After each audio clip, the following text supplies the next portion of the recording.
estar con nosotros en Conversaciones Peligrosas, un episodio más. Este es el número 8. Gracias a toda la gente que nos ha escrito en las redes sociales y que ha estado pendiente de todos los temas e invitados que hemos tenido acá en el programa. Recuerden que nos pueden ver todos los domingos a las 6 de la tarde por Canal 2 y estrenamos este episodio los domingos a las 6 de la tarde también en el canal de YouTube de ExaFM Costa Rica, y la siguiente semana pueden escuchar el episodio en Spotify ya para que tengan también la versión en audio. Este es un episodio que ya les habíamos anunciado que íbamos a tener. Queremos conversar un poco acerca de toda la situación que ha acontecido con el COVID-19 desde que empezó la pandemia y hasta nuestros días. Justo cuando grabamos este episodio, Costa Rica está pasando por una situación un poco complicada, números muy altos, camas que hacen falta en los hospitales, y para eso me acompaña el doctor Miguel Pérez, especialista de la Caja Costarricense del Seguro Social, que está al tanto y le ha tocado trabajar muchísimo con todo este tema del COVID. Miguel, gracias por estar con nosotros. Bueno, muchísimas gracias por la invitación, Eric. Muy amable y muy feliz de estar por acá y para hablar un poquito sobre el tema, pues, de la parte de la pandemia. A ver, Miguel, Costa Rica tiene ya aproximadamente año y 8 meses más o menos de tener el COVID en el país. Hemos pasado por altos y bajos, y yo quería empezar tal vez hablando un poco de todas las cosas que tal vez ya conocemos, pero se nos están haciendo un poco normales. A ver, yo recuerdo cuando inició todo el tema de la pandemia que nos hablaban, por ejemplo, lo que ya conocemos, cubrebocas, lávese las manos, distanciamiento, todo ese tipo de cosas. Pero no sé si al principio, por un tema de desconocimiento de la enfermedad, con pocos casos o con una situación muchísimo más controlada, las medidas eran mucho más fuertes. Y ahora que tenemos tal vez un poco más de conocimiento, o tal vez nos hemos acostumbrado, entre comillas, a la enfermedad, tendemos como a ser un poco más descuidados, si se quiere. Creo que básicamente es la costumbre, y también creo que la gente ya está cansada, ¿verdad? Obviamente, cuando uno ve la historia y las grandes pandemias que ha vivido la humanidad, usualmente andan sus 2 hasta 4 años inicialmente, ¿verdad? Lo que dura una pandemia. El asunto es que obviamente al principio la gente tiene miedo porque es algo nuevo, es algo que pues se ve en casos en Estados Unidos, en otros países del mundo. Ya cuando se ve acá, creo que la mayoría de gente que no está acatando las medidas es porque gente que realmente nunca ha estado con un familiar o ha estado internado. Por ejemplo, hemos visto un montón de gente, inclusive periodistas, ¿verdad?, han fallecido, y también colegas de otros medios que han estado internados, y la situación realmente es compleja. Estar ahí adentro, desde un punto de vista paciente y también desde un punto de vista médico, es agotador, mentalmente agotador. Y creo que la gente, también está la parte social, la parte económica, ¿verdad? Pero sí es importante que sigan teniendo las medidas, porque el asunto es que los niveles van aumentando, y realmente los casos que uno ve actualmente van muy relacionados con la ausencia de la vacunación, ¿verdad? Actualmente, que es lo que me interesa también, ¿cómo se encuentra nuestro aparato de salud? Saturado, está completamente saturado. Yo a veces hago guardias acá en el SEACO, y a veces uno recibe llamadas de cierta gente. El sábado que yo estaba ahí de guardia, el San Juan de Dios cerró. O sea, no se puede meter nadie más. No se puede meter nadie más. El Calderón Guardia colapsó.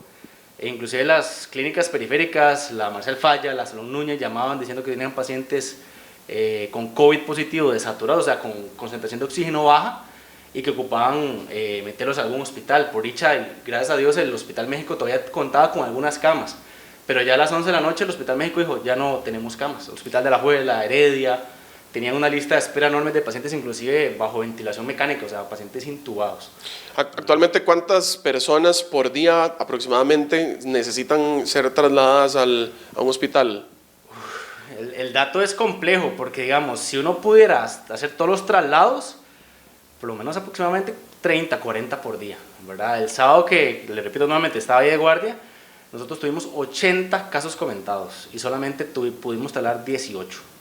De esos, varios pacientes estaban intubados, sobre todo, más que todo en el hospital de Heredia, ¿verdad?, esperando una cama de cuidado intensivo, cuidado crítico, pero que no se encontraba disponible en ese momento. Tal vez para que la gente comprenda un poco el tema, no es porque no haya personal médico, incluso a pesar de que sí está saturado, es porque específicamente no hay equipos para tratar a las personas, ¿verdad? No hay equipo y sobre todo no hay espacio. Yo creo que la gente no entiende realmente lo que significa una cama de cuidado intensivo como tal. Una cama de cuidado intensivo ocupa por lo menos un enfermero, un médico y varios auxiliares de enfermería. Una cama de cuidado intensivo al día, con full tratamiento, puede estar costando 10 millones de colones al día, ¿verdad? Hay pacientes de COVID que pasan ahí 3 o 4 meses. Entonces, la carga, tanto laboral como económica, es pesada. Y también el problema es que para hacer una unidad de cuidado intensivo usted ocupa médicos que tengan una formación, pues, laboriosa, ¿verdad? Prolongada y equitativa, por así decirlo, donde, por ejemplo, conozco al doctor Leo Chacón, que tiene que ser 6 años de medicina general, 4 años de medicina interna y después 3 años de medicina crítica. Por lo menos un mínimo de 12 a 13 años para formar a un intensivista. En mi caso yo duré 10 años porque mi especialidad es de otra rama, pero igual para ver este tipo de pacientes que son muy complejos, se ocupan realmente médicos especialistas y no vemos tantos en el país para tanta cantidad de pacientes. El proceso desde que una persona conoce que tiene la enfermedad hasta lo que podría llegar a ser el internamiento, más o menos en qué pasos se da. Porque, a ver, hay muchas personas, yo conozco mucha gente ya que ha tenido la enfermedad, que gracias a Dios no le ha pasado nada. Algo asintomático. Sí, o lo que perdieron fue el gusto nada más, el olfato, o tuvieron un pequeño resfrío y no pasó de ahí. Pero una persona que se contagia y está en su casa, por ejemplo, ¿qué es lo que le empieza a pasar? ¿Cuáles son los pasos a seguir? Y hasta llegar al punto, por ejemplo, de tener que llegar a pegarlo a una máquina para que pueda sobrevivir. Ok, usualmente eso uno lo ve de manera muy frecuente. A nivel del CEACO hay una unidad que es una unidad centinela, donde, por ejemplo, si usted está contagiado de coronavirus, eventualmente lo van a estar llamando paulatinamente cómo se siente, etcétera, etcétera. En el momento en que usted dice, es que me falta el aire, me falta respirar, estoy cansado, de una vez se activan las alarmas y puede hacer dos movimientos. O usted propiamente va a consultar a una clínica periférica o la Cruz Roja lo llega a valorar. Inicialmente le ponen un oxímetro, que es un aparato de dedo así, muy sencillo, donde lo que se mide es la concentración de oxígeno en la sangre. Si eso está por debajo del rango normal, ya ahí de una vez pasa a un segundo nivel, que sería un internamiento o un hospital. Entonces, básicamente se busca alguna cama, independientemente de dónde sea el hospital que tenga disponibilidad. Por ejemplo, yo que trabajo en Alajuela, he tenido pacientes de Golfito, de Pérez Celedón, que llegan desde allá hasta Alajuela, porque es el único lugar que tiene camas, por ejemplo, en ese día específico. Y después ahí se le da todo el tratamiento, etcétera, etcétera. Y eventualmente, a veces lo que nosotros tenemos es entre comillas, un nadir, un punto crítico, que es usualmente 10º o 14º día, donde realmente se ha visto que los pacientes con COVID se empeoran y la gran mayoría necesitan intubación. Entonces ya cuando pasado esa parte uno dice, bueno, no ocupó, uno dice, bueno, puede que le vaya bien, pero nunca hay que jugarse el chance, es mejor siempre tener las medidas y no contagiarse, ojalá, o por lo menos tener las vacunas.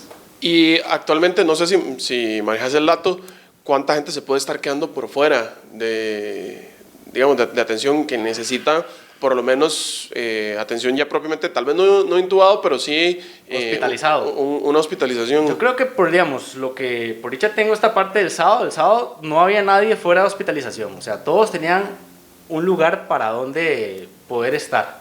El asunto es que, por ejemplo, hay hospitales donde el paciente llega a emergencias y se ocupa una cama. No hay camas, se queda sentado en un lugar, en una silla, ¿verdad? Entonces, realmente la lista de espera cada día se va haciendo más grande, más grande, más grande. Y obviamente, cuando uno recibe toda la información de los pacientes que ocupan camas, los prioritarios son los pacientes que se están intubando. Entonces, por ejemplo, el sábado teníamos una lista, por ejemplo, de 7 pacientes intubados que estaban esperando cama en una unidad de cuidado intensivo, que ese mismo sábado no se pudo concretar el traslado, no habían camas realmente. Y ya estamos llegando al punto, espero que me diga que no, pero estamos llegando al punto en donde haya gente que se esté muriendo porque no podamos intubarlos. No, por el momento no, ¿verdad? Se puede intubar independientemente de donde sea. Usted puede intubar en una clínica periférica, pero no es lo mismo tener un paciente intubado en una clínica periférica que en una unidad de cuidado intensivo. Es completamente diferente. Probablemente el paciente que se intube en clínica periférica o en un salón de emergencias no va a poder tener una prestación de servicio tan completa como una unidad de cuidado intensivo. Ahora que ya tenemos tal vez un poco más de conocimiento y experiencia por todos estos casi 2 años que tenemos de manejo de la enfermedad, ahora usted nos mencionaba que hay pacientes que pueden durar hasta 4 meses, no sé si hasta más, pegados a una máquina. Supongo que habrá gente que dura menos. Más o menos, ¿cuál es el promedio porque yo sé que depende mucho del paciente, pero más o menos... Es muy variable, digamos, yo he visto pacientes de 75 años, un profesor mío de la especialidad estuvo casi 4 meses en el Hospital México y salió avante. Hay otros que duran una semana.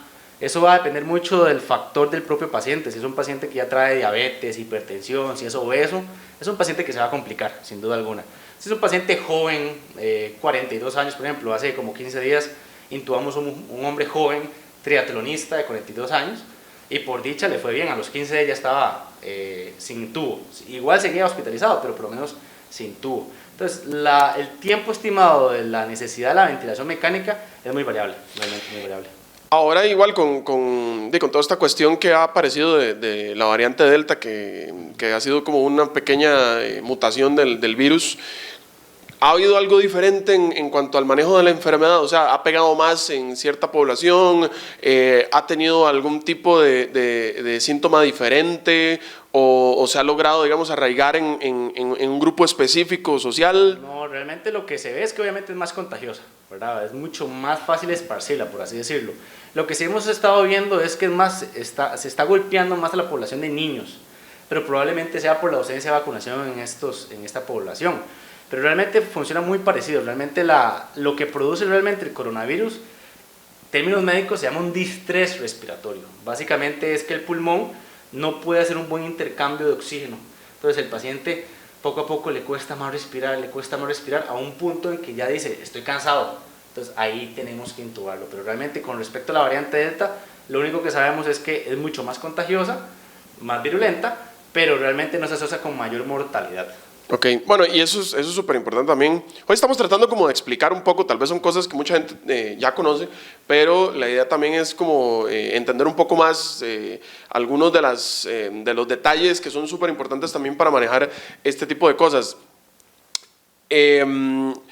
A ver, con todo igual la experiencia que ya tenemos de la enfermedad, supongo que de pruebas que se han hecho, yo sé que siguen saliendo estudios de cuestiones que se van trabajando en laboratorios y demás, y que nos pueden ir dando también una visión, si se quiere, del futuro.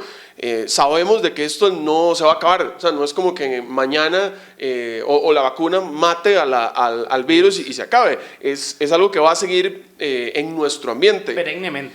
Sí, y tendremos que aprender a vivir con ello, y probablemente va a pasar como pasa con la influenza, que todos los años hay que irse a vacunar porque la enfermedad va mutando y todo esto, ¿verdad? El otro día lo conversaba con unos amigos y decía, bueno, ¿cuál es el punto de inflexión en esta situación? Porque, a ver, ahorita todavía estamos en un punto en el que todo el mundo se está tratando de vacunar, o la gran mayoría de gente se está haciendo lo posible para que se vacune, pero ya hay una variante, o sea, ya evolucionó. Ajá, ¿Cómo hacemos para llegar, digamos, y ganarle a la próxima? Ya no será la variante Delta, será la variante la que sea, ¿verdad? ¿Cómo hacemos para ganarle? Porque probablemente cuando ya las últimas personas de esta tanda de vacunas se estén vacunando, valga la redundancia, y tal vez ya tengamos 2 variantes. ¿Cómo hacemos? Realmente es evolución. Nosotros, creo yo, por ejemplo, usted bien lo dijo, la influenza la tenemos desde hace muchos años. Por ejemplo, la tuberculosis todavía existe, la malaria todavía existe. Solo que el ser humano ya ha estado tantos años en este planeta que por lo menos en algún momento nos hemos acostumbrado a vivir con ello, ¿verdad? Yo lo que creo es que básicamente el coronavirus obviamente afecta a gente más vulnerable o que tenga alguna predisposición genética a este ente, pero por ejemplo hay gente que le da la misma enfermedad, o sea, el mismo virus, y a uno no le pasa nada y otro se muere, ¿verdad? Básicamente esto es evolución, o sea, no le puedo decir cuándo vamos a curarnos, cuándo esto va a pasar, realmente no se sabe, porque puede que nunca pase.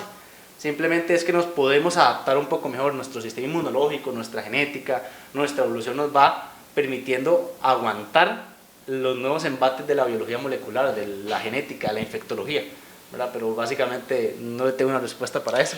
Igual con el tema de las vacunas, a ver, hay varias en nuestro país, bueno, se está haciendo mediante el Estado, sí. Todavía no se puede comprar, hay algunas vacunas que aquí en el país no están. ¿Qué tan diferentes son? Hablemos de las que están aquí, que es Pfizer y AstraZeneca. ¿Qué tan diferentes son? ¿Qué ¿Cuál es más efectiva que la otra? ¿Cuál es la diferencia, más que el nombre, de estas vacunas que tenemos actualmente en el país? Ok, realmente la diferencia radica más que todo en la efectividad. El asunto es que Pfizer tiene un estudio mucho más grande realizado por el gobierno de Israel, ¿verdad? Pero ese estudio ahora se está cayendo un poco porque Israel estará nuevamente en una nueva ola pandémica terrible, donde se ha visto que la efectividad de la vacuna baja un 60% más o menos después de los 6 meses de colocada, ¿verdad? Entonces realmente para hablar cuál es más efectiva y cuál no, es muy difícil porque es un virus relativamente nuevo, o sea, tiene menos de 2 años de estar con nosotros, ¿verdad? Y lo que tenemos que hacer es básicamente vacunarnos independientemente cuál sea, Pfizer, AstraZeneca, Moderna, Johnson Johnson, etcétera, etcétera. Lo que sí se ha visto es que por lo menos usted se puede volver a contagiar, pero puede que no se enferme de manera grave. Puede, ¿verdad? Es una lotería, porque realmente el virus ataca y cambia conformacionalmente, es muy difícil saber, realmente es información que apenas la parte científica está entendiendo cómo funciona el virus.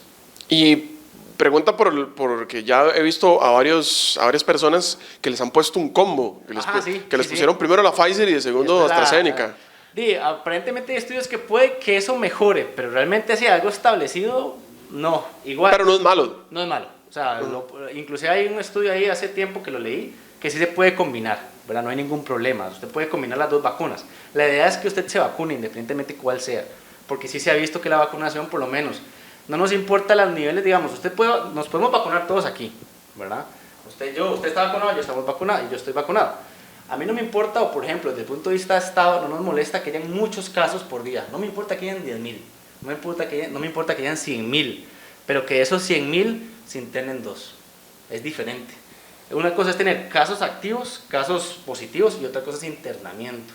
Porque lo que pasa es que si usted no se vacuna, probablemente quede en algún hospital aquí cerca, que ahí sí colapsa todo el sistema de salud. O sea, realmente cuando nos pasan estos datos de las famosas conferencias de, bueno, ahorita que estamos casi que en 3.000 vacunados infectados cada 2-3 días, realmente lo que nos tenemos que fijar es la cantidad de hospitalizados que hay. Porque el problema es que si hay camas finitas, ¿verdad? Para un número que eventualmente va a ir creciendo. Si eventualmente el número de camas queda estático y esto aumenta, hay pacientes que se van a quedar por fuera. Y esos son los que van a estar muriéndose en algún servicio de emergencias, o en la casa, o en la calle, o en las clínicas periféricas.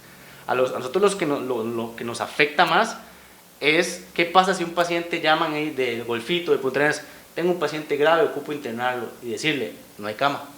Realmente eso es lo que a uno le duele, porque uno dice, uno le podría dar tal vez algún beneficio a ese paciente, pero ese paciente puede que, uno le dice a la gente, déjelo en Golfito y esperemos a ver si se libera alguna cama o algún hospital que tenga mayor capacidad resolutiva, y puede que cuando esa cama se libere, ya el paciente falleció. Con el tema de las vacunas, otra vez, el famoso refuerzo, porque también ha estado la información dando vueltas por ahí, de que tendría que ponerse una tercera dosis. Bueno, yo en mi caso que tengo Johnson Johnson, que es de una sola dosis, también leí que se puede aplicar una segunda dosis como para reforzar esto que nos hablaba del porcentaje, asumo, de efectividad de la vacuna sobre la enfermedad a la hora de contagiarse. Sí, se está planteando en Costa Rica. El asunto es que creo que la gente no comprende mucho eso. Costa Rica es un país tercermundista, Eric, es un país pobre. Y creo que desde el punto de vista de Latinoamérica, nosotros somos los mejores desde el punto de vista de vacunación. El tico no se pregunta cómo está haciendo Nicaragua, cómo estará haciendo Ecuador, que el año pasado habían noticias terribles, cómo estará haciendo Brasil, que tuvo una ola terrible. Entonces realmente yo creo que como país, el ministro, el doctor Salas, y realmente toda la gerencia médica, la caja ha hecho un trabajo fenomenal, pero al fin y al cabo somos un país pobre, ¿verdad?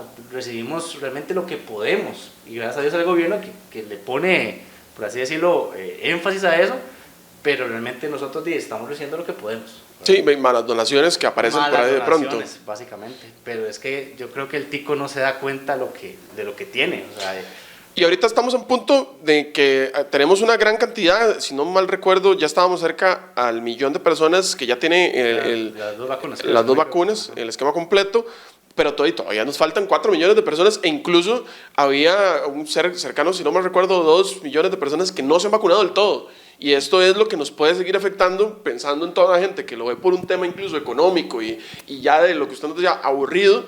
De esto lo que puede seguir haciendo de que sigamos arrastrando los cierres y que mes a mes le vayamos dando largas al asunto. No, que no termine, que es una rueda de que no termine. Por ejemplo, nosotros ahora en Alajuela, que es donde yo trabajo, uno ve que la mayoría de los pacientes que se internan son pacientes que no tienen vacuna. Entonces realmente a uno como personal de salud lo molesta un poco, porque uno dice, tuvo la opción, el gobierno te la está dando, te la está regalando, o por lo menos te la cobra, pero de alguna manera muy significativa, y ponen ahí, yo no me quiero vacunar. El paciente lo dice, es que yo no me quise vacunar. Ya cuando están agotados, cansados, en una cama, hospital, solos, a punto de que los vamos a intubar, ahí dicen, coño, mejor me hubiera vacunado, tal vez no estuviera acá. ¿Cuáles son las razones que dan los pacientes? Yo no sé si los propios médicos lo preguntan, pero ¿cuáles son las razones que te dan? Porque bueno, yo sí he escuchado las típicas teorías de conspiración que a mí eso ya me parecen lo del chip. En el ámbito ridículo, sí, que te van a meter un chip, que es para el control, que lo que te va a hacer es una inyección que te hace tonto para que le hagas caso al gobierno porque te quiere controlar, digamos. Yo eso lo meto en el campo de estupidez. Sí. Pero sí hay gente que, yo la he escuchado, gente que no piensa este tipo de cosas, pero que de igual forma dice, es que me da miedo porque fue una vacuna que salió muy rápido, que es algo que tal vez no se estudió tanto, yo mejor me voy a esperar. ¿Cuáles son las razones que da la gente? Ok, de las primeras razones es esa, que dicen que salió muy rápido. El asunto es que la doctora Ávila y después el doctor Alfaro, Alberto Alfaro, que es inmunólogo del San Juan de Dios, un excelente médico, cuando ellos explican realmente la formación de la vacuna, es que la formación o la técnica de la formación de la vacuna tiene más de 30 años de estar en la humanidad. O sea, realmente básicamente es lo mismo que se hace con la influenza, con otros virus, pero obviamente un virus nuevo, ¿verdad? Entonces la gran mayoría de gente dice, es que es muy nueva, entonces me da miedo, ¿verdad? Otra gente dice, y lo que a veces estamos viendo es que la gran mayoría de las personas que no se desean vacunar son personas de áreas rurales, que tengan tal vez un grado académico un poco menos de lo usual que uno está acostumbrado. Entonces, por ejemplo, me ha tocado ver pacientes, sobre todo mujeres, que dicen que no se vacunan porque el pastor de la iglesia les dijo que no, porque eso producía abortos o malformaciones en los niños. Entonces, realmente uno a veces se enoja. Es que uno por dentro no lo dice, pero uno se molesta. Uno dice, y ahora estás aquí, por hacerle caso al pastor, ¿verdad? Tal vez no hubiera pasado, tal vez sí, nadie sabe, pero igual tener la opción de ponerte la vacuna. No te costaba realmente gran cosa. Después otras opciones, creo que esas son las mayorías, simplemente no quieren, no creen en la vacuna, la parte de la educación. Muchísimos mitos, tal vez, ¿verdad? Como esto de que te va a generar X, Y, Z cuestiones. Son muchos mitos realmente, y también hay mucho médico probablemente en la calle que no crea en la vacuna y también hace que se esparza esa información, ¿verdad? Bueno, eso también fue una cuestión que, bueno, últimamente en estas semanas, meses, no lo he visto tanto, pero sí hubo una época del tema de fake news que anduvo por WhatsApp, fatal. Videos de doctores diciendo que pasaba X, Y, Z cosas, gente, el típico mensaje de la tía, ¿verdad? De, no se ponga porque es que una amiga me contó de que se le va a caer un dedo y sí. Ya, pero ya bajó un poco, creo, hace poco estaban compartiendo un video que pasó ahí una reunión de antivacunas por el Estadio Nacional. En el Estadio Nacional, correcto. Y cuando uno escucha a la gente hablar, realmente uno se molesta un poco, pero bueno. A mí me hizo gracia un cartel justamente en esa manifestación que decían, abran el debate científico. Sí, y uno dice como... Lo que pasa es que este tipo de personas no se dan cuenta que ellos ya se metieron en el debate científico, porque ellos son el grupo que no se vacunaron. Entonces uno ya está viendo, los que se vacunaron no les va tan mal, o mejor dicho, no se internan, sí pueden infectar, pero no se internan, y los que no se van vacunados se internan. Bueno, ese es otro de los tal vez mitos, y si este programa puede servir para eso, pues genial. Que mucha gente dice, bueno, es que yo ya vi a alguien que estaba vacunado, pero igual le dio. Sí, le puede dar. Porque le puede dar. El asunto con la vacuna específicamente es, te ayuda a no morirse. Te da un alto porcentaje de seguridad que no vas a terminar pegado a una máquina en el hospital. Exactamente, te ayuda probablemente a que cuando te infectes no te dé de una manera severa. Entonces la gran mayoría sí es cierto. Yo he tenido compañeros, sobre todo del ámbito médico, que todos fueron vacunados el año pasado y ahora están siendo otra vez positivos, pero están en la casa, tranquilos. Simplemente un poco de malestar nasal, un poco de tos, se acabó. Pero usted ve, por ejemplo, la contraparte que no se vacuna, la gran mayoría está en los hospitales. Y no es mentira, por ejemplo, en Alajuela, que es donde yo tengo, son como 40 camas y de los 40, 38 están sin vacunas. Y uno dice, puña, o sea, es realmente un número considerable. Bueno, y ese también es un porcentaje muy pequeño, muy pequeño, pero sí puede pasar de que un vacunado también sí le dé fuerte. Sí. Por lo que hablamos del porcentaje de ayuda de la vacuna, ¿verdad? Que no es un 100% la seguridad que te dice, mira, no te va a dar, te puede dar fuerte. Eso es una posibilidad. Eso sí, o sea, inclusive usted puede morirse. Bueno, o sea, usted puede vacunarse, le puede dar COVID y se puede morir. Complicado por la parte del COVID, pero hay menos probabilidad de que eso pase, ¿verdad? La gente que se vacuna. Pero igual, volvemos a lo mismo, esto es jugar con la biología, y la biología no es 2 más 2 es 4, a veces 2 más 2 es 320, ¿verdad? Yo a usted le puedo dar acetaminofén y a usted no le puede dar nada, yo me puedo dar acetaminofén y me puedo morir, ¿verdad? Entonces, trabajar con la biología, trabajar con un cuerpo, con algo que es biológico es muy difícil, ¿verdad? Y más ahora que es un virus que es relativamente nuevo. ¿Cómo están las proyecciones de la caja y del aparato médico en cuanto a la situación que estamos viviendo? Porque ahorita estamos en un tema de contagio alto, sí. Tenemos un pico y por ahí leí incluso de que en las próximas semanas puede seguir subiendo por el tema de los feriados largos. Y por a ver si el término es correcto, la contagiabilidad que hay, porque ahora, incluso ayer lo leía, que está como más o menos de 5 de cada 10 personas que están expuestas al virus terminan contagiadas. Entonces es alto, o sea, alto. Y esto lo único que hace es elevar otra vez los números. ¿Cómo están las proyecciones de ustedes versus lo que aparenta ser una época complicada que se viene? De aquí lo que queremos, probablemente la gerencia médica lo que vaya a hacer es abrir un poco más de camas. Hay ciertos hospitales que por la parte rural no tienen la complejidad o los equipos para manejar ese tipo de pacientes, pero va a tocar.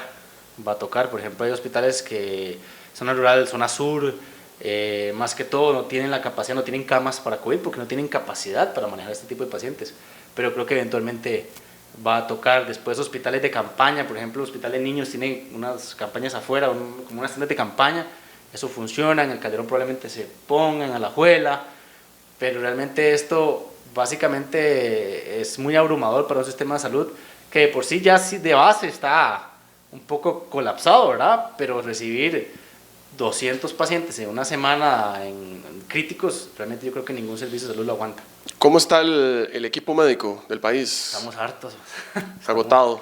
Estamos cansados, Eric. Realmente, antier me llamó una amiga llorando porque hay una muchacha como, no sé realmente cuántos años embarazada, crítica, en algún hospital de este país, y estaba embarazada, estaba intubada, y perdió el bebé salió. Entonces de ahí uno dice, ya probablemente la muchacha muera, el bebé muera, el esposo de esa mujer, la familia de esa mujer, realmente uno está agotado, uno ve cosas que uno no está listo para ver esto, es como medicina de guerra. Básicamente a veces uno tiene que decir, bueno, o uno ya más o menos se va interiorizando, este probablemente no vaya a salir, este sí, ¿verdad? A veces se vuelve hasta fría la decisión médica. A veces es fría, siempre se le da todo, pero uno a veces ya sabe cuál paciente le va a ir bien y cuál paciente le va a ir mal. Y yo creo que eso no es justo para el paciente y tampoco es justo para uno ya está cansado, o sea, hay veces que uno no duerme toda la madrugada, se levanta, el paciente sigue mal, el personal de terapia respiratoria, enfermería, realmente estamos agotados, estamos trabajando a 1000 por 1000, 24/7, ya llevamos, ¿qué? 18, no más, casi 20 meses de pandemia, y se han abierto muchos canales de salud mental a nivel de la caja, nos han ayudado realmente, pero uno no está acostumbrado a la abrumación de trabajo que hay, es una cantidad excesiva. No sé si se le puede decir tratamiento, pero digamos, ¿cuál es el proceso o qué le toca a la persona que está ya internada? Ok, ya está internada, está intubada, ¿qué procedimientos se le hacen? ¿O es solo esperar a ver a que la persona reaccione, a que se le pase? Porque bueno, no hay así como hay vacuna de prevención, pero no hay vacuna para matarte, digamos, el virus, ¿verdad? No hay nada en este momento que ya estando en el hospital te inyecten o te lo tomes o algo que te ayude a bajarle al virus como tal para que te salga a tu cuerpo y no te mate. Básicamente, ¿qué es el proceso que sufre una persona que ya está internada? Ok, yo creo que son varios pasos. El primero es cuando se ingresa y realmente todavía están conscientes y pueden por lo menos respirar por sí solos. Uno lo que siempre les hace es acuéstense boca abajo. Eso es lo primero que uno siempre les hace. Se ponen el dispositivo, sea una socánula o una cánula de alto flujo, así se llaman, y uno les dice, acuéstese boca abajo el mayor tiempo posible. Eso lo que hace es que libera presión en la caja torácica, entonces el pulmón, por así decirlo, se oxigena mejor, ¿verdad? Uno va viendo los días, se les hacen unos exámenes que es aquí en la vena, en la arteria, que duelen bastante, se llama gases arteriales y la gente obviamente no le gusta, pero es muy necesario. Y cuando uno va viendo que realmente estos laboratorios van afectando o nos van reflejando una afectación pulmonar y el paciente se ve cansado, se ve agotado, ahora sí, hay que intubarlo, ¿verdad? Ya cuando se intuba, uno igual les da medicamentos, usualmente se infectan, cuando están intubados uno también los pone para abajo, los seda, los paraliza, les induce un coma básicamente. Y básicamente es esperar que el pulmón se desinflame, que vuelva a funcionar ese pulmón. El problema es que en ese proceso de intubación, de ponerlo para abajo, etcétera, etcétera, se le ponen varios catéteres grandes en el cuello, a nivel de acá abajo, a nivel femoral, puede infectarse, sin duda alguna. Y usted pierde su barrera fisiológica, que es la boca, que es la piel, y usualmente estos pacientes se infectan y se infectan de manera fuerte, aguda, severa, y pueden morir también de la parte infecciosa. Si eventualmente sale y pues uno ya ve que el pulmón va mejorando, lo extuba y ya después va un poco mejor. Sin embargo, estos pacientes casi siempre quedan con algún grado de secuela, tanto a física como también terminan con mucho estrés postraumático a nivel de salud mental. Las secuelas normalmente lo que he podido leer, gente que le cuesta respirar, por ejemplo, leí un par de casos específicamente de deportistas que su rendimiento se vino al suelo después de la enfermedad precisamente por todo lo que sucede a nivel pulmonar y corríjame, hay cuestiones incluso que no se recuperan, digamos, después de sufrir la enfermedad a nivel de rendimiento respiratorio. Eso depende de cada paciente. Hemos tenido pacientes que se recuperan del 100%. Hay otros que realmente uno ve que la recuperación es mucho más larvada. Pero sí, hay pacientes que quedan con una fibrosis, se llama una fibrosis pulmonar, y caminan 100 metros y ya se están ahogando, ¿verdad? Eso depende de cada persona, pero hay pacientes que quedan muy bien, otros que quedan muy mal. Lo que sí vamos a estar viendo dentro de tal vez 5, 10 o 15 años son las complicaciones crónicas. ¿Qué pasa con un pulmón fibrosado? ¿Qué pasa con ese corazón? ¿Qué pasa con ese paciente? ¿Funcional a nivel social, económico? ¿Qué va a pasar? Puede que hayan pacientes dentro de 15 años que se pensionen o mueran por efectos pulmonares del COVID. Bueno, eso es otro, ¿verdad? No conocemos efectos a largo plazo. Estamos en menos de 2 años de estar con esto y como usted lo dice, todos los casos van siendo diferentes. No se sabe si esto a 10 años, 15 años pueda afectar no sabemos. De forma grave, ¿verdad? Es una cuestión que se tiene que tener ahí. Supongo que los estudios seguirán Yo creo saliendo. que la gran mayoría de médicos vemos la parte de eso. O sea, nosotros vemos obviamente la parte aguda, que es la problema pulmonar en ese momento, pero si el paciente sale, lo primero que uno piensa es qué va a pasar dentro de 5 años con este paciente, que va a ser funcional, va a poder tener una vida plena, una vida saludable, o va a ser una persona dependiente. Bueno, eso es. ¿No ha pasado que después un paciente que se logre recuperar de COVID, que tal vez se contagie de alguna enfermedad viral normal, un resfrío, llamémoslo así, le afecte más? Sí, digamos, lo que hemos tenido sí son neumonías post-COVID, así se llaman. Ya el pulmón queda con algún grado de insuficiencia desde el punto de vista de la inmunología, de las defensas. Entonces sí, puede que pase, pero eso depende también de cada paciente. Hemos tenido pacientes que ingresan, o que mejor dicho, egresan del hospital, nunca los volvemos a ver, porque les va bien. Hay otros pacientes que uno les da salida hoy y 15 días después está otra vez en el hospital porque empezó otra vez con una neumonía, con algo que ha pasado. A veces les va bien, a veces no les va muy bien. Y de la gente que se ha contagiado y se vuelve a contagiar, sí es bastante común que ya hayan personas, no sé, si más de 2 veces. No tengo el número, pero sí tengo varios casos que se han ido y han vuelto. Tal vez no por COVID, pero por complicación del COVID, ¿verdad? O por una neumonía, o por una infección a nivel de sanguíneo. Pero sí es posible contagiarse 2 veces. ¿De COVID? Sí. Sí se puede. Todas las veces que sean necesarias. Eso es muy variable, creo que eso depende también de cada persona, pero sí, yo he tenido amigos, sobre todo también igual en el sector médico, que se han contagiado 2 veces. Por dicha no le ha pasado nada. Sí. Yo creo que también una de las partes que ha sido como, bueno, en su momento fue muy comentado y tal vez a nivel internacional, pero no, lo he visto tal vez en casos muy específicos, tal vez por ahí por redes sociales, de algún colega de ustedes que lo pone y todo, pero me gustaría que conversemos un poco de cómo es allá adentro, porque, a ver, nosotros, a mí por dicha no me ha dado y estoy muy agradecido y espero que no me dé, pero qué difícil debe ser para la familia, bueno, obviamente para la propia persona, de casos supongo que deben ser muy, muy complicados y también sobre todo para ustedes, que les toca de atenderlo, estar en esa parte donde la persona ya probablemente está desesperada, no solo mentalmente, sino que siente que físicamente ya no le da y tal vez ha sido complicado tenerlos. No sé si nos pudiera abrir una pequeña ventanita de lo que sucede dentro de una unidad de cuidados intensivos. Es complicado porque, digamos, siempre que el paciente ingresa, uno sabe que, digamos, si digamos es una señora, uno sabe que ahí está la mamá de alguien, ahí está la abuela o la esposa de alguien.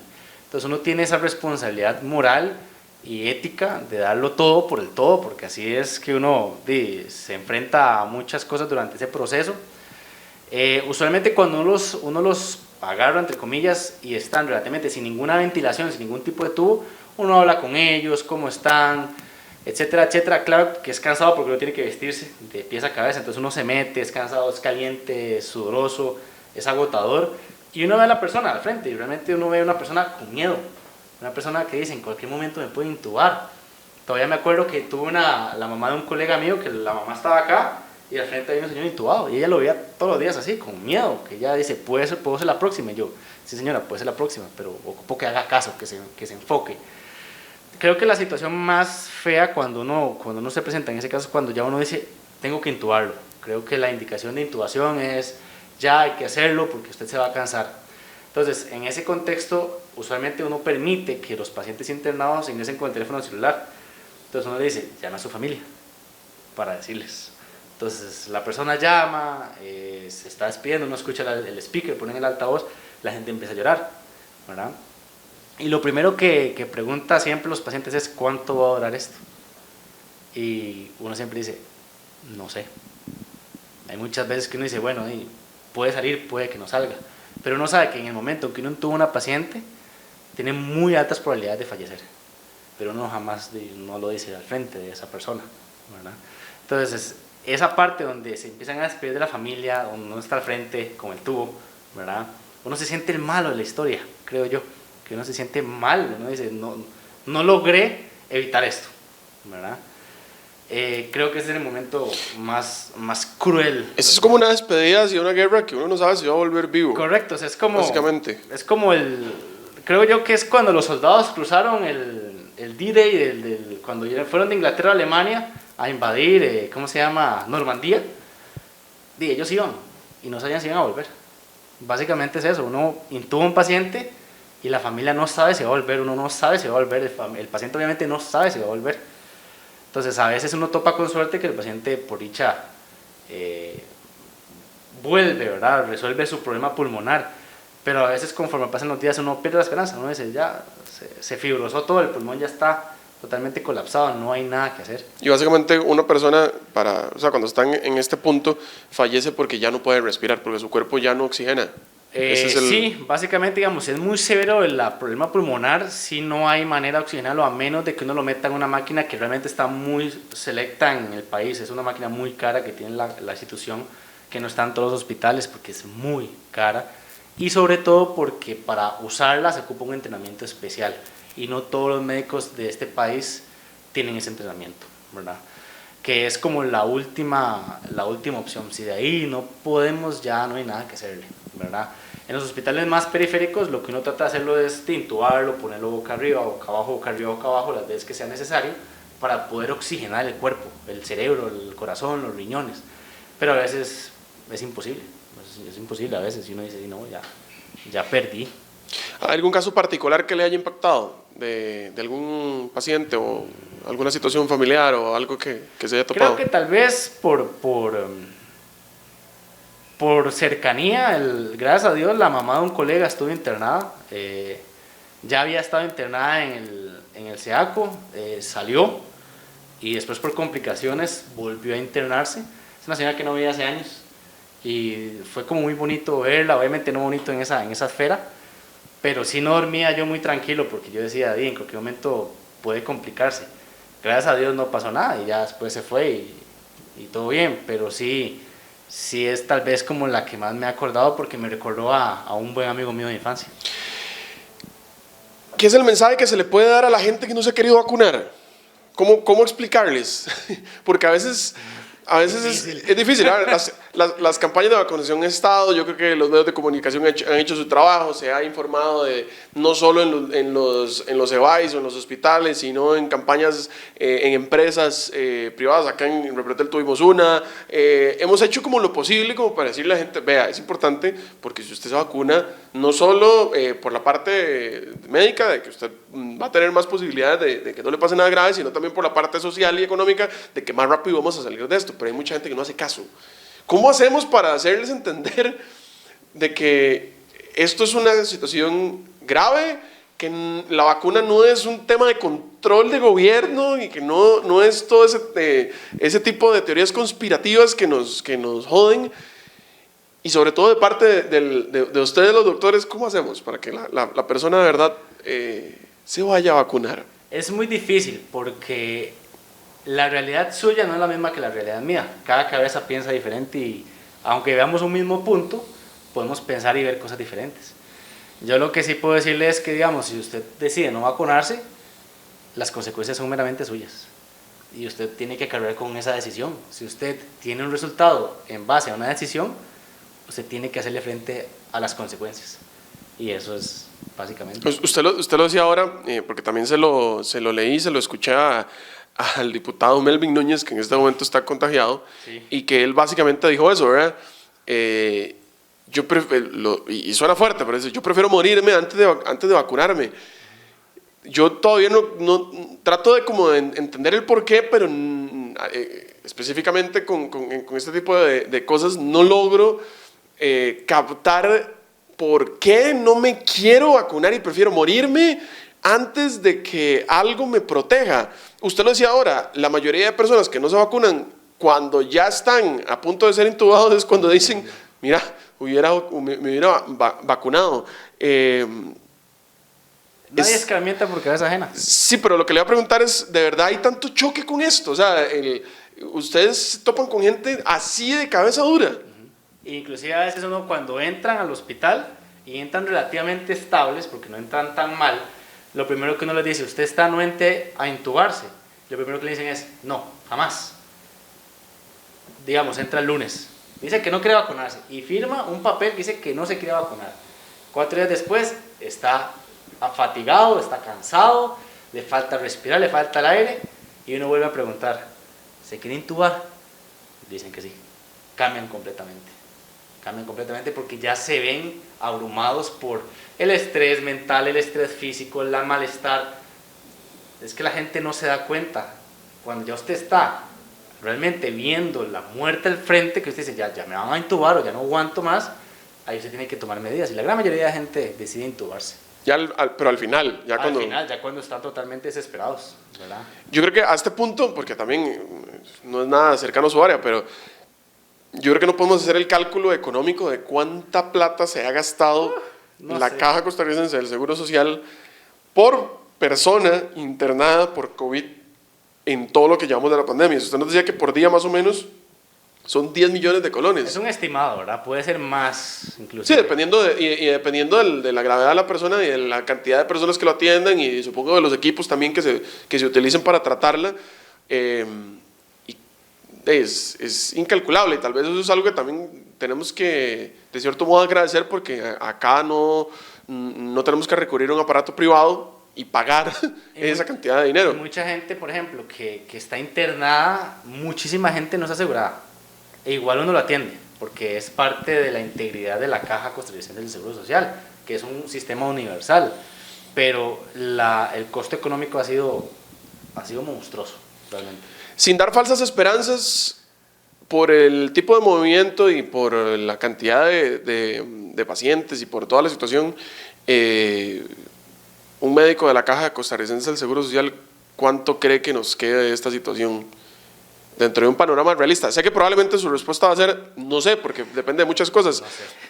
pero a ver, yo recuerdo, le pregunto esto porque yo recuerdo que cuando todo esto pasó, que fue en el mes de marzo de 2020, la gente decía, después de Semana Santa, ya después de abril, ya final de verano, mayo, esto dura un toquecito y ya vámonos. Después fue como, no, yo creo que ya final de año, final de año, ya digamos, y después empieza el 2021 y no, es el primer trimestre. Incluso en el inicio del 2021 yo escuché gente decir, no, es que esto llega hasta mediados del 2021, ya digamos julio, ya después de julio del 2021, ya digamos la situación se normaliza, vea, ya está la vacuna, ya esta situación va a todo el mundo, ya en España ya abrieron, en Inglaterra ya abrieron, y ahora todavía se escucha, no, es que la inmunización de rebaño ya a final de año, diciembre, ya con eso la salvamos. Y ahí vamos arrastrando el tiempo. Es mejor perder la esperanza. Yo sinceramente voy a parafrasear a Bad Bunny. Yo creo que el 2023 será el año, porque todavía nos queda un toquecito del 2022. Realmente uno no puede decir una estimación, porque realmente es una entidad nueva. Lo que sí ha pasado es que yo, hablando con ciertos infectólogos, colegas míos, ellos han visto que la gran mayoría de las pandemias que ha pasado al ser humano, por ejemplo, la peste negra, la fiebre amarilla o la fiebre española, promedio 4 o 5 años es lo que dura una pandemia. Pero cada patógeno, o sea, cada virus, cada bacteria es diferente. Podríamos tener un poco más de fe porque en ese entonces la medicina no estaba tan avanzada. Podemos tener fe, pero no es algo como que le pueda dar una respuesta específica. No, pero justamente eso era lo que quería que me contestara, porque basándome en lo que le acabo de contar, siento que la gente ya está relajada. Y la mayoría, digamos, a ver, no voy a ser hipócrita, yo mismo en el programa que yo trabajo de deportes he dicho abiertamente que es ya hora de recibir aficionados en el estadio, con el protocolo específico. Eso sí, también no voy a ser tan irresponsable de decir ábralo como está pasando en Centroamérica o en Europa, donde ya la gente está yendo al estadio a sentarse en el molote como normalmente puede. Pero sí, hablando con el tema ahora de lo que acaba de pasar con la selección y demás, uno creería que, bueno, por lo menos un 30% del aforo del Estadio Nacional, que es bastante grande, se podía tener bajo las medidas necesarias, que ya todas las conocemos, de distanciamiento, siempre estar con mascarilla, evitar el molote, quedarse con su burbuja, etc. ¿Es irresponsable pensarlo así? ¿Usted cree que si se hace de la manera correcta podemos empezar a tener una vida normal hasta cierto punto, o el comportamiento del ser humano siempre nos va a llevar a equivocarnos, a relajarnos y a, decirlo en palabras muy ticas, cagarla y otra vez volver a aumentar casos, hospitalizaciones, muertos y demás? Sí, es que creo que eso depende de la persona. Usted, digamos que a usted le abren el Estadio Nacional y usted va con su burbuja, usted está en su burbuja ahí dentro del estadio, usted llega en su carro, trata de mantener el distanciamiento social, muy bien, porque usted es responsable.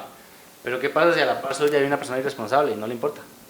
Y va y lo saluda, o está cerca suyo, todos hacen las medidas higiénicas, usted se va a ver afectado a pesar de que usted sea responsable. Esta mamá, la mamá del amigo mío que estuvo internada, aparentemente ella siempre acató las medidas, pero hubo cierta gente que no las acató y ella fue la perjudicada. Entonces al final es muy difícil porque somos una población. Usted no le puede decir, bueno, es que la gente del estadio va y hace la ¿cómo se llama?, caso, y en el parqueo, y en la salida, y en el restaurante al frente del estadio, ¿vas a hacer caso? No sé. O sea, usted lo dice por el estadio, súper bien por el estadio, que haga las medidas, pero afuera del estadio son otros 100 pesos. Se lo digo porque conozco de información, a ver, nosotros trabajamos en esto y llega información fuerte, como que, por ejemplo, uno de los sectores más afectados ha sido el tema de los espectáculos públicos, sí, claro, y conciertos internacionales sobre todo, que aquí hay productores que de eso viven y hacen su dinero y comen de ahí. Y evidentemente en 2 años de no tener actividades, pues ha sido complicado. Sin embargo, a pesar de no ser una información oficial, que probablemente no sé si vaya a cambiar, pero dado a todo lo que ha pasado a nivel económico con el tema de los espectáculos públicos, sé de buena fuente que marzo es el tiempo previsto por el gobierno y por el Ministerio de Salud para dar permiso para que ya se hagan conciertos internacionales. Eso quiere decir conciertos masivos. No sé bajo qué términos, no sé cómo son los protocolos porque no los he visto. Sí sé que se están presentando protocolos para poder hacer eventos masivos, pero sí le puedo decir, yo que conozco del asunto, para que un concierto de esto sea rentable, tiene que tener una cierta cantidad de personas, que no es poquita, y tiene que ser probablemente en un lugar, depende si usted lo quiere ver así, o demasiado grande para que usted pueda meter mucha gente para que sea rentable, o no hacer un evento tan grande en cuanto a población y llamémoslo de espectáculo, entonces atraer a un artista pequeño, llamémoslo así, pero eso no es lo que quieren, o sea, quieren Estadio Nacional, básicamente, para que me entiendan. Y marzo es el tiempo, marzo es el momento en el que les dicen, a partir de marzo se pueden hacer. Lo sé porque hay mucha gente que está firmando contratos, hay mucha gente que se está preparando para estas fechas, artistas incluso que ya les dijeron, usted le toca abrir, por ejemplo, este concierto, y es en marzo. Por eso le preguntaba el tema de tanto de lo del estadio como de la responsabilidad, porque no sé si sea otro engaño que vamos a sufrir, decir, mira, es que en marzo ya no, vas a tener que pasarlo, y otra vez se vuelva a ver afectado, o por el contrario, al ser una situación de que no se pueda sostener más a nivel económico, tengan que dar el permiso por el tema de presiones y demás. Es difícil porque hay presiones económicas, sociales, de empresas, pero también está la presión de salud. Usted puede decir misa, usted puede decir, en marzo se abre. Lo que yo hablé hace poco con la gente de aquí del SEACO es que ellos tenían visualizado que en octubre se cerraba este hospital. Otra vez están llenos. Y está full. Está full. Entonces creo que uno puede hacer un plan, pero sí creo que hay que estar anuente a los cambios repentinos, como todo en la vida. Miguel, para ir cerrando, creo que sería importante también como hacer un resumen de todo lo que ha habido, de todo lo que ha pasado y tal vez de parte de ustedes que son los más interesados en que esta situación se ablande. A ver, ¿qué hay que hacer?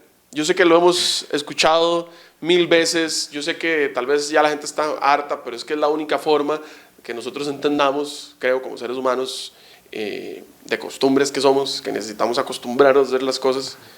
¿Qué es lo que hay que hacer?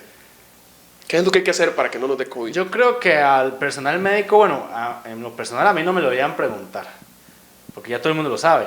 Yo creo que toda la población, sobre todo la que no hace caso, es la que nunca ha vivido un evento así. A mí me gustaría, por ejemplo, que la población que no cree en las vacunas, o que no cree en el COVID, o que no cree en el distanciamiento, la mascarilla, el lavado de manos, lo que sea, hable, por ejemplo, con un familiar que perdió a su mamá, o perdió a su hermana. Tengo, por ejemplo, pacientes que recuerdo a una señora que perdió los 4 hermanos por COVID, y eran 5. Ella se quedó sola, se fueron todos. Entonces, ahí yo creo que esa señora sí va a hacer caso. Esa señora sí va a hacer el distanciamiento social, no va a evitar ir a conglomeraciones. Pero usted no le puede decir que no vaya no sé, a un mall, a algún determinado lugar con mucha gente, a una persona que realmente nunca ha sufrido eso. Es muy difícil, porque su realidad es otra, su mentalidad es otra. Uno lo que quisiera como médico, como sector salud, es lo mismo que dice el ministro: distanciamiento social, lavado de manos, vacunación. Eso es lo que podemos hacer, básicamente. Ok, bueno, ojalá que esto haya servido también para que, yo sé que hemos estado muy enviciados, hemos recibido demasiada información, hemos estado teniendo meses complicados porque hay gente que sigue sin trabajo, hay gente que necesita volver a darle de comer a su familia, pero también tenemos que entender de que esta situación no ha terminado, al contrario, estamos otra vez volviendo a un pico importante, y pues bueno, eso era lo que queríamos conversar con ustedes también, y tener también la visión de una persona que ha estado adentro y que pues ha conocido de primera mano lo que sucede. Miguel, muchas gracias por haber estado con nosotros. Muy amable, muchas gracias. Por ahora, recuerden que estos episodios ustedes los pueden escuchar en Spotify todas las semanas después del estreno. Recuerden que el episodio lo pueden observar por Canal 2 los domingos a las 6 de la tarde, y también pueden ver el estreno del episodio en nuestro canal de YouTube de ExaFM Costa Rica los domingos a las 6 de la tarde en punto. Y por supuesto todos los episodios que ya han pasado están